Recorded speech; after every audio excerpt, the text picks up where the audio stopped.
All right, homesteader family, back to the journey. Thank you for being part of the journey, and don't forget to share the journey. So, it's not a paid advertisement or anything like that. For those of you that have been watching, you know all about the Ranch Pro from Rhino. I did a review on it for them a while back, and I just wanted to go over it again. The Rhino Ranch Pro. It's got its fair share of use. All the T-posts I did at the ranch, it ended up blowing a seal, so I had to have a new seal put in it.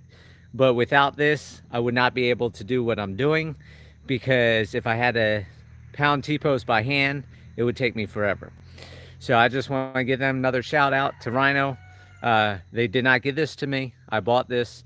I just wanted to throw that out there, that this is the machine that you want to use, and I'll show you why with all the T-posts I've done. So hello to everybody in the chat, and we'll get started. So I've done a lot of work today. I woke up at 7 o'clock. I went, had breakfast. I got T-posts picked up to do the 6-foot fencing. I went to the feed store to get feed for the animals, and it was just an amazing start of the day. So not only is Arkansas always getting better, but it got better again today. So I went to breakfast, and an older gentleman paid for my breakfast after talking to me for about half an hour while we sat there and drank coffee. Uh, and yes, some of my subscribers like drinking coffee, so I drank 2 cups of coffee this morning, which I normally don't do, but just super nice. Then I went to lunch today, and I had 7 o'clock lazy. Yep, you're right, 7 o'clock lazy. But millennials do it best, so it is what it is. But I went to lunch today, and a lady comes in, and she said, "So I hear you just moved down the street from me." So she's one of the locals, born and raised here. Came back a long time ago. Yep, no better way to start the day than coffee for the coffee drinkers, not for us aliens.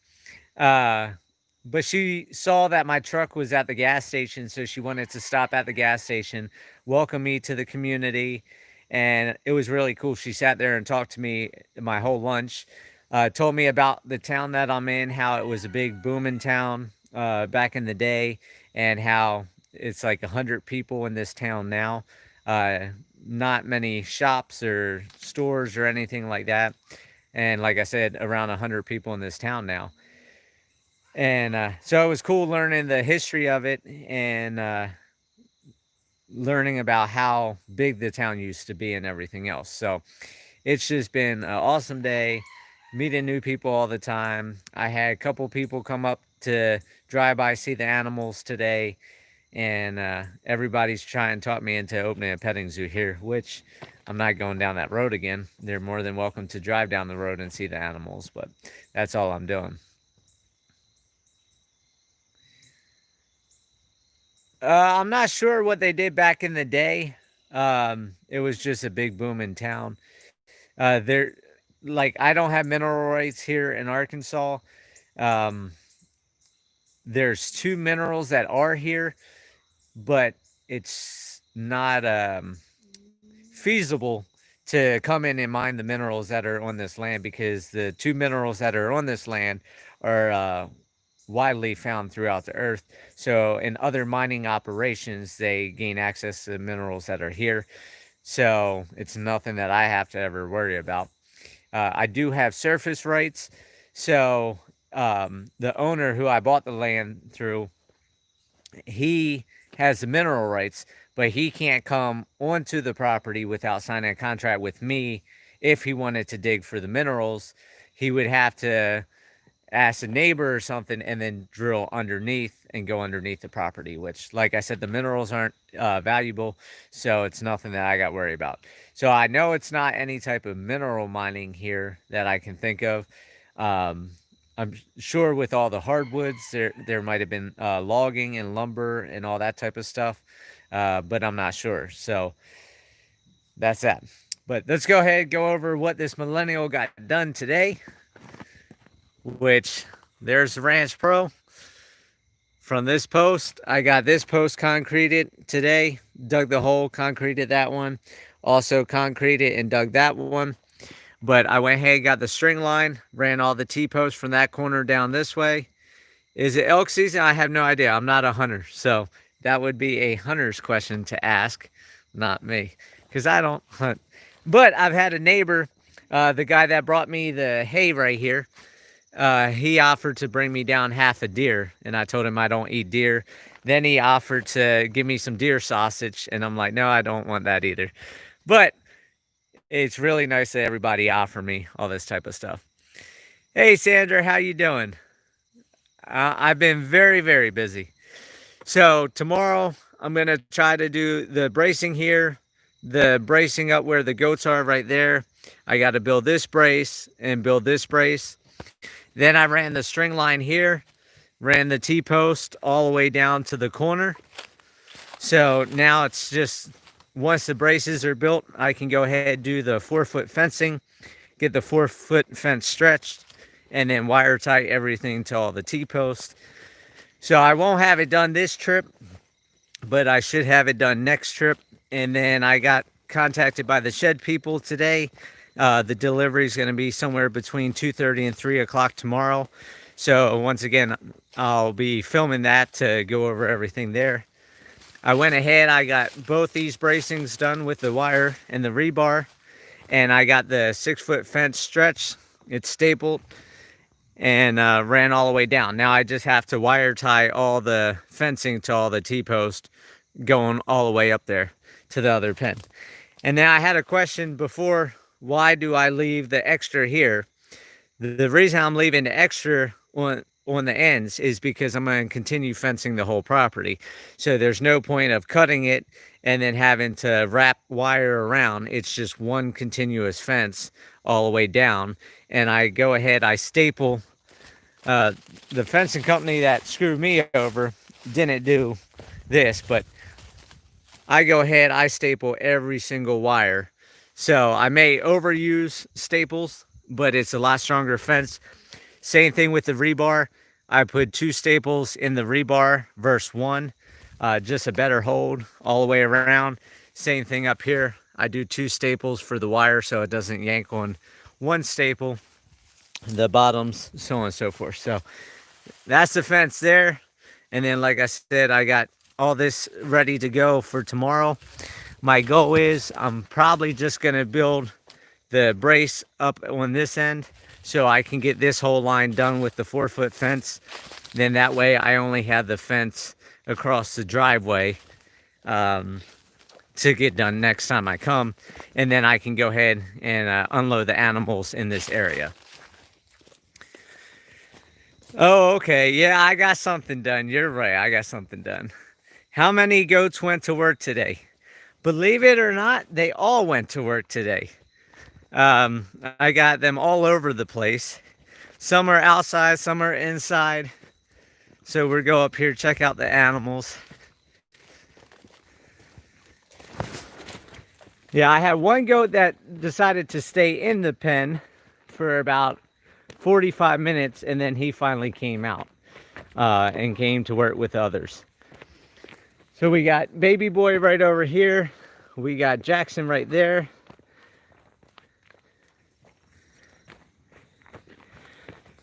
Yeah, it probably sucks closing early, but at least you don't have to work those long, long nights anymore. Got Ghost, Peaches, and the girl that didn't sell this year. So I have her. Then you got Tiny Dude in here. You got all the dogs in here. You got Tove, that's right up here. And then all the other goats are on the other side chowing down. So there's Olaf, Lasso, Mimi, Thelma's on the other side over there. This is the boy that didn't sell this year. He's the one that waited 45 minutes to finally come out. And then Nestor and all the other goats are all out there working. And then my neighbor over here stopped and said once again that when I'm ready to bring the goats over, I can set up pens over there with the corral panels. He wants areas of his property cleared. Then I also have my neighbor down here, Katrina and James, they want some areas cleared on their property as well. So I'll be doing that in the future. And everybody's ready to eat. So hopefully, like I said, next trip I'll have everything done. I'm thinking about possibly, I don't know if I want to take a risk or not. It'd be a big risk, but I'm not sure. Having the dogs chained here keeps predators away. But if I can get that far side fence with the 4 foot and come around to where this gate's gonna be, I'm halfway tempted to leave the goats loose. But I think it's too much of a gamble. So at this point, I'm thinking no. And that is Max and Chunk. Max is trying to assert dominance. Right, Max? He's like, no biting my ankles. Because Chunk is nothing but an ankle biter right now. He's in that chewing phase. So we should see what happens. Like I said, tomorrow the shed comes. I still gotta get some of this stuff cleaned up. I worked last night until 8:30 last night with a headlamp on because I had to move the green truck down there, which I almost lost the green truck down the side of the mountain. Luckily, it got caught in the trees back there. I started pulling out and it slipped. And then all that big bundle of T-posts that were out into the road, I got all that moved last night. So then that way, I got here this morning, dug those 2 holes, concreted the post, then went ahead, did the 6 foot fence, and then string line everything, and then went ahead, put all the other T-posts in, and got all that done. So I'll probably stay here till dark again. I'm not gonna work by headlamp tonight. I'll try to get some boards up on the H braces, and that's probably all I'll be able to do because I got the 2 there to measure, cut, level, and get nailed in. That should be enough to get me by for tonight, and then maybe string 1 line of wire across the other one, so that way that gets me farther for tomorrow. All depends on how dark it gets and how quick I can get it done. And I probably would have had more done, but I had this boomer that was texting me all day trying to divert my attention so this video showed less work of a millennial, since millennials get things done. And he's now talking about moving to Arkansas, and he wants to start a comic strip with me talking about the adventures and journey of Boomer and Jules. But I mean, come on, people. What can a Boomer and Jules adventures be? Going to the hospital for a displaced hip, going for all different health issues. And I mean, a Boomer's not going to last that long. So, I mean, how many comic strips would happen? 6 or 7 before that old age kicks in and croaks. But he's a good Boomer. So we'll see. He's going to be coming out here, and maybe I'll throw him on the video if he's not too shy and if his walker is in good enough shape to get around the mountainous terrain out here. Let's see. Hey, Andreas, how you doing? Lazy millennial. Yep, that's me. You couldn't keep up with my senior discount. Oh, you made a comment in the beginning, and everybody can see in the beginning how the Boomer would have had all these pens done. So he was supposed to drive out here like a month ago, and you see who's doing the fencing? A millennial, not a Boomer. Boomer in a wheelchair too. Yep, he'll probably need his wheelchair. It will probably have to be an off-road mountainous wheelchair to get him through this area. But yeah, the leaves aren't changing yet. Although this morning it was 40 degrees, so it was a bit cooler this morning, which is nice. I'm getting 4 seasons here, unlike Colorado where it's snow, hot, snow, hot. Boomer worked construction all day and is now splitting firewood. Oh, don't let that Boomer lie to you guys. That Boomer's not splitting firewood. He's sitting there watching this millennial on video, probably in his wheelchair. Listen here, whippersnapper. You got a lot of subscribers who resemble that. Well, let's see, Tony. If you're a boomer, I'll have to give you some baloney too, because for those of you guys that don't know, Tony was supposed to move out to Colorado years ago to be my neighbor, and that never happened. You know, them boomers move too slow. So, anybody else have any questions? If no more questions, then I'm probably gonna get off and get back to work and get some stuff done. Get the animals fed, because they are looking for food. Well, what can I say, Tony? I toughed it out for all those years, and you know, I can only wait so long for a boomer to move. You know, if they wait too long, then I'm off to the next place. So, well, I hope everybody has a great night. I'm gonna get off here. I'm gonna get back to work and get the animals fed, and I'll have the live stream tomorrow of them delivering the shed and how they set the shed up.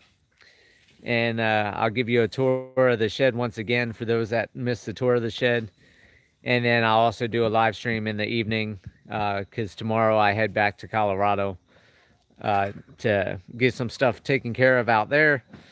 And then I'll be headed back out here in like another week or so, and we'll do some more videos from there. So everybody have a good night. I appreciate all the comments, all the thumbs up, everybody participating and being part of this journey. And once again, have a great night, and I'll see you guys tomorrow.